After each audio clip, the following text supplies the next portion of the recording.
कक्षा 10 सामाजिक विज्ञान के मोस्ट इंपॉर्टेंट प्रश्न पार्ट 21 है। आप इसको लास्ट तक देखिएगा, कॉपी पेन साथ में रख लीजिए। 11 मार्च को आपको ज्यादातर प्रश्न इसी वीडियो से देखने को मिलेंगे। 20 पार्ट पहले बन चुके हैं, आप उनको देख लीजिएगा। पहले प्रश्न से शुरू करता हूं। पहला प्रश्न है, अंतरराष्ट्रीय स्तर पर संसाधन संरक्षण की वकालत क्लब ऑफ रोम ने किस वर्ष की थी? तो इसका बेटा आंसर है 1968 में क्लब ऑफ रोम ने संसाधन संरक्षण की वकालत की थी। ठीक है।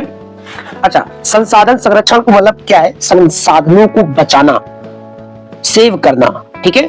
और इसको बचाने के लिए 3 तरीके मैंने आपको बता रखे हैं, रीयूज, रिड्यूस एंड रिसाइकल।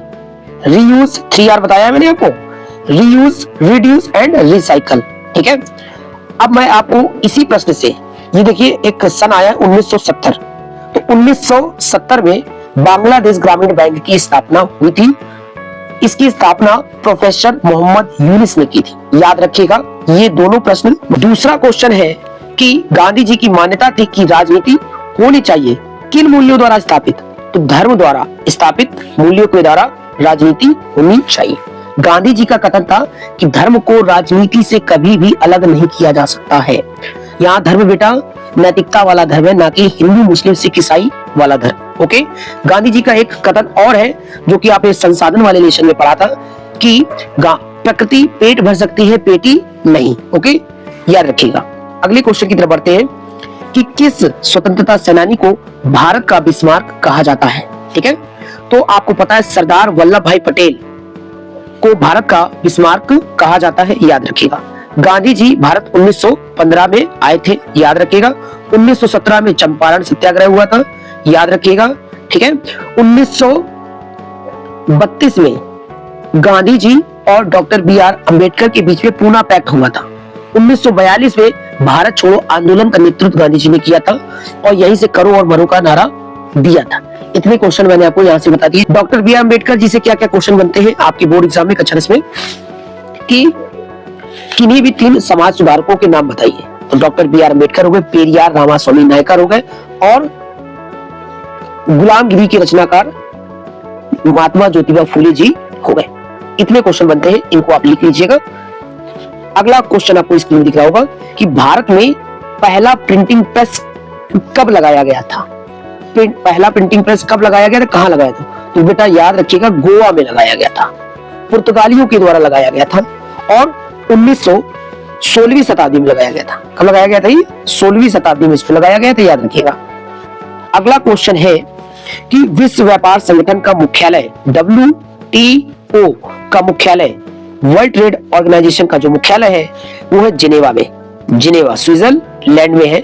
1995 में इसकी क्या की गई थी? स्थापना की गई थी ताकि विश्व व्यापार को सरल उदार बनाया जा सके।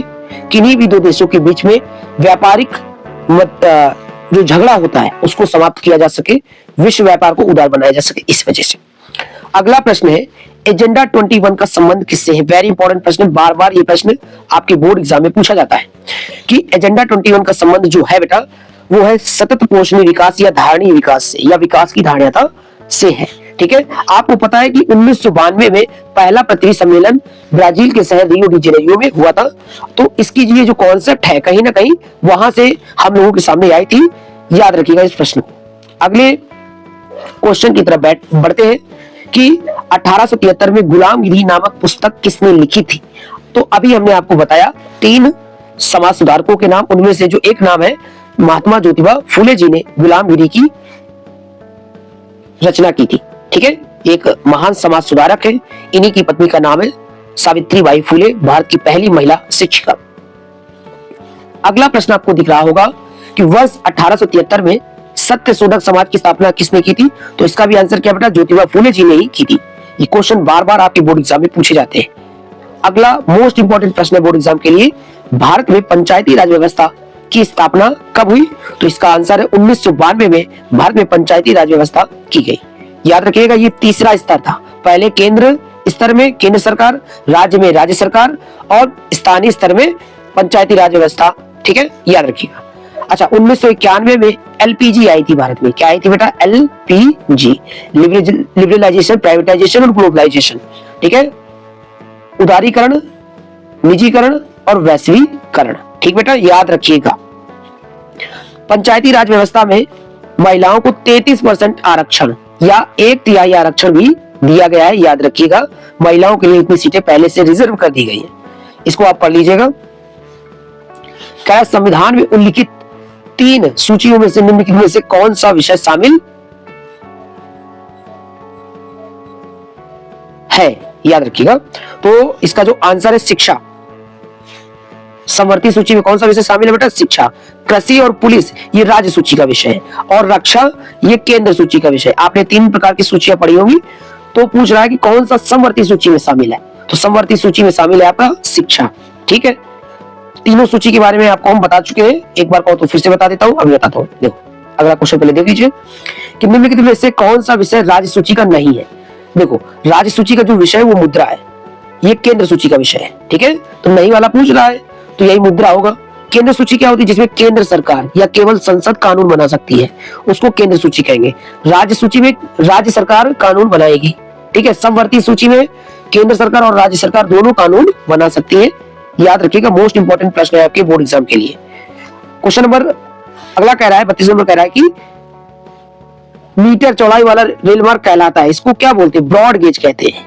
ठीक है, तो जो पटरियों के बीच की जो चौड़ाई होती है बेटा, पटरियों के बीच में जो चौड़ाई होती है, ठीक है, उनको हम लोग क्या बोलते हैं? ब्रॉड गेज होते हैं। ठीक है, 3 प्रकार के होते हैं, देख लीजिएगा, नैरो गेज, ब्रॉड गेज और मीटर गेज। इनकी लंबाइयां याद रखिएगा, ये भी क्वेश्चन बार बार पूछ लेता है।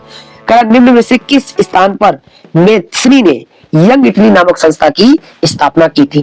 तो आपको पता है कि जूसेप्पे मेस्नी ने 1831 में, कब? 1831 में यंग इटली नाम की संस्था की स्थापना की थी, मार्सेई में। कहां पे?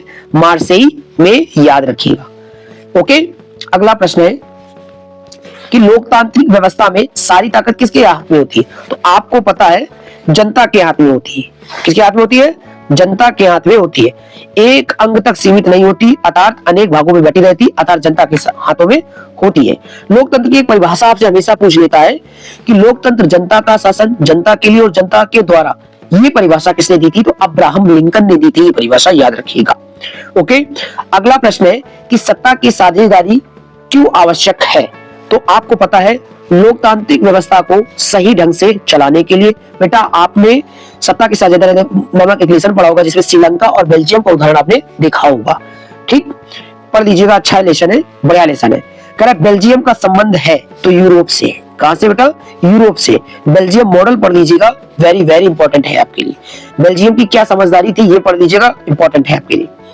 अगला क्वेश्चन है इनमें से राजनीतिक दल का कार्य क्या है? ठीक है, पॉलिटिकल पार्टी का वर्क क्या है? तो ये सभी चुनाव भी लड़ते हैं, भिन्न भिन्न नीतियों कार्यक्रमों को मतदान के समक्ष रखते भी हैं और जनमत निर्माण में महत्वपूर्ण भूमिका निभाते हैं। आपको कमेंट करके बताना कि भारत में वर्तमान में कितनी राष्ट्रीय पार्टी है? 6 राष्ट्रीय पार्टी है, याद रखिएगा। उन 6 राष्ट्रीय पार्टियों के नाम आप कमेंट बॉक्स में कमेंट करिए। ओके, अगला प्रश्न है कि चीन से बना सिल्क किस मार्ग से दूसरे देशों में पहुंचता था? बेटा सिल्क आ रहा है ना, तो जाहिर सी बात है कौन सा होगा? सिल्क मार्ग ही होगा। सिल्क मार्ग एक व्यापारिक सांस्कृतिक मार्ग था जो जल और स्थल और 3 महाद्वीपों में फैला हुआ था, एशिया, यूरोप और अफ्रीका में, याद रखिएगा। ओके बेटा, अगला क्वेश्चन है लेटेराइट मिट्टी का रंग कैसा होता है? तो लाल होता है। कैसा होता है?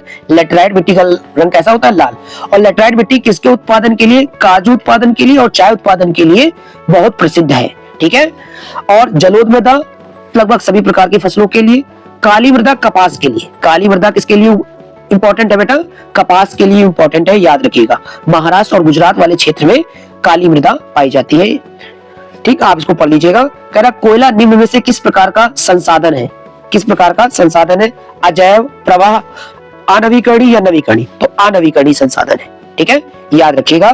अनवीकरणीय संसाधन वे संसाधन होते हैं जिनका उपयोग केवल हम एक ही बार करें, या जिन संसाधनों का प्रयोग हम दोबारा ना कर पाए उन्हें अनवीकरणीय संसाधन हम लोग कहेंगे। इस प्रकार से 20 महत्वपूर्ण एमसीक्यू समाप्त हुए। वीडियो अच्छा लगे वीडियो को शेयर और चैनल को सब्सक्राइब कर लीजिएगा। जो कुछ प्रॉब्लम आवे आप कमेंट करके हमें बता दीजिए। जय हिंद, वंदे मातरम।